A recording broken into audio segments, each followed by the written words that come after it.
Pulling grapes off the stem by hand can take a lot of time, especially with large bunches that have lots of tiny branches tangled together. You have to pick each grape off one by one, so after a while your hands get sticky with grape juice, and little stems end up all over the table making a mess. To make it much faster, just grab a large zip bag and place the whole bunch of grapes inside. Then use one hand to hold the main stem of the bunch, while the other hand keeps the bag closed so the grapes don't fly out. Next, shake the bunch hard several times while it's still inside the zip bag. As the grapes bounce around and bump into each other, the ripe ones naturally pop off the stem and fall to the bottom of the bag. In just a few seconds, you can separate almost the entire bunch without having to pick every grape off by hand. This trick is especially useful when you need to prep a lot of grapes for washing, storing, baking, juicing, or making quick fruit snacks for kids. And since everything stays inside the zip bag, the grape juice and little stems won't splatter across the counter, making cleanup a lot easier afterward. Peeling and cutting pumpkin the usual way can be pretty difficult because the skin is so tough and the inside is slippery. If you try to peel it raw with a knife, you have to use a lot of force, which takes time and can easily make the knife slip. To make it easier, poke a few small holes around the pumpkin with a fork, then microwave it for about 4 minutes.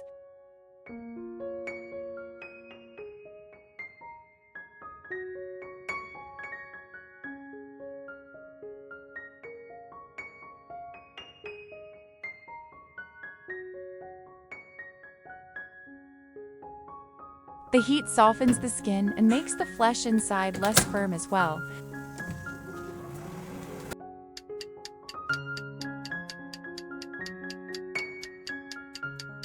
Once you take it out, use a vegetable peeler and run it along the surface of the pumpkin. At this point, the skin comes off much faster and thinner compared to trying to peel it with a knife.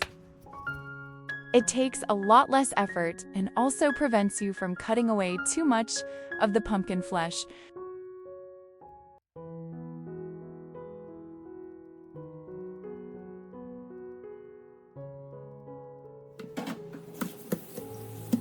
When cutting the pumpkin, don't force the knife straight down because the hard flesh can make the blade get stuck.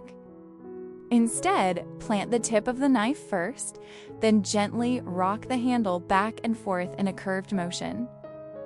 At this point, the skin comes off much faster and thinner compared to trying to peel it with a knife.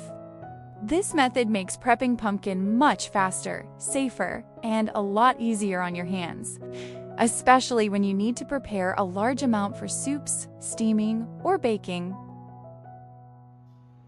Fresh parchment paper is usually pretty stiff and keeps curling up, so it can be hard to get it to stay in place when lining a pan.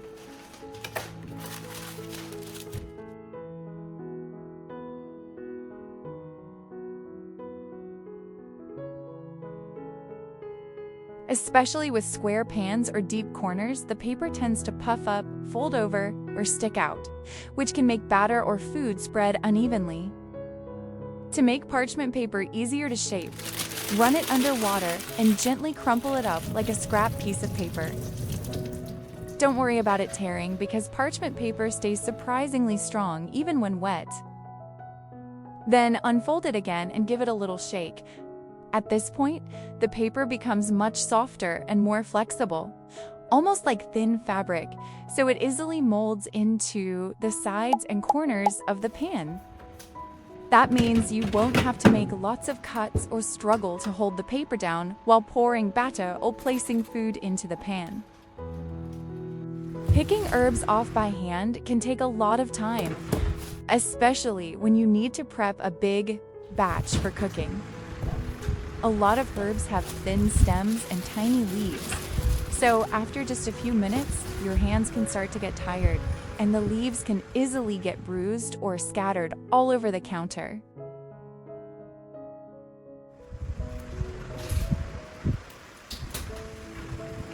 Instead of stripping each stem by hand, you can use a steamer basket to make the job much faster. Just choose a hole that fits the stem size. Thread the stem through it and pull it down firmly. As you pull, the edge of the hole holds the leaves on top while the tough stem slides through underneath. With just one quick pull, most of the leaves come right off, so you don't have to sit there picking them one by one anymore. This trick works especially well for herbs like cilantro, coriander, thyme, or rosemary because it saves a lot of prep time and keeps the leaves from getting crushed as much. If your family drinks a lot of tea bags, don't throw away the old tea box just yet. Those tea boxes are actually pretty sturdy and compact, so they're perfect for reusing as storage boxes. You just need to tape the lid shut tightly, then cut a small opening at the bottom. Make sure the slot is only big enough for one tea bag to come out at a time, so multiple bags won't fall out together. Then you can stack the tea bags inside either vertically or horizontally. Every time you pull one tea bag out from the bottom, the next one will automatically slide down by itself. It's super convenient and you don't need to keep opening the box over and over again.